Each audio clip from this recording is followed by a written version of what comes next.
कर्जत तालुक्यातील धामणी, चौधरवाडी, आनंदवाडी आणि मेचकरवाडी हा परिसर दुर्गम भाग म्हणून ओळखला जातो. अनेक वर्षांपासून मूलभूत सुविधांकडे दुर्लक्ष झाल्याने येथील नागरिकांना विविध समस्यांना सामोरे जावे लागत होते. त्यातच कोटिंबे धामणी मार्गासह अंतर्गत रस्त्यांची अवस्था अत्यंत दयनीय झाली होती. पावसाळ्यात रस्त्यावर खड्ड्यांचे साम्राज्य निर्माण होत असल्याने वाहतूक धोकादायक बनली होती. या प्रश्नांमुळे ग्रामस्थांसह विद्यार्थी, शेतकरी आणि ज्येष्ठ नागरिकांना मोठा त्रास सहन करावा लागत होता. मेचकरवाडीपर्यंत धावणारी बस सेवाही बंद पडण्याच्या मार्गावर असल्याने नागरिकांमध्ये नाराजीचे वातावरण होते. ही बाब मोग्रज ग्रामपंचायतीचे माजी उपसरपंच रमेश मराडे यांनी समाज कल्याण सभापती नारायण डामसे यांच्या निदर्शनास आणून दिली. परिसरातील नागरिकांच्या अडचणी समजून घेत नारायण डामसे यांनी तातडीने या प्रश्नाचा पाठपुरावा सुरू केला.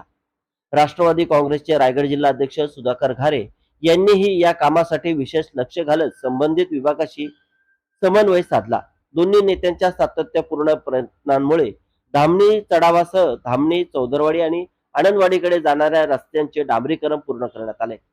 कायम दुर्लक्षित राहिलेल्या या भागात रस्त्यांची कामे झाल्याने ग्रामस्थांमध्ये समाधान व्यक्त होत आहे. नव्या डांबरी रस्त्यामुळे वाहतूक सुलभ झाली असून विद्यार्थ्यांच्या शालेय प्रवासापासून ते शेतकऱ्यांच्या दैनंदिन कामापर्यंत सर्वच बाबींना मोठा दिलासा मिळाला आहे. दुर्गम भागातील विकास कामांसाठी पुढाकार घेतल्याबद्दल ग्रामस्थांनी सुधाकर घारे, नारायण डामसे आणि समस्या मांडणारे माजी उपसरपंच रमेश मराडे यांचे आभार व्यक्त केले.